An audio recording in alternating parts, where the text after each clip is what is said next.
Today's question comes from in-house SEO in New Jersey, who wants to know, if you were an in-house SEO of an advanced level within a large corporation, what 3 things would you make sure you had included in your 2011 strategy?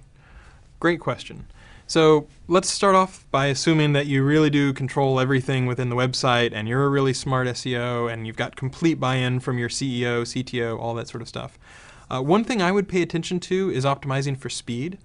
It is a slight factor in Google's rankings, but lots of different people have run tests, and they've discovered that if you're able to decrease the speed, the latency, when pages are returned within your website, customers end up doing more things, more purchases, more exploring, more browsing, and so you can definitely increase your ROI if you decrease your speed or your latency.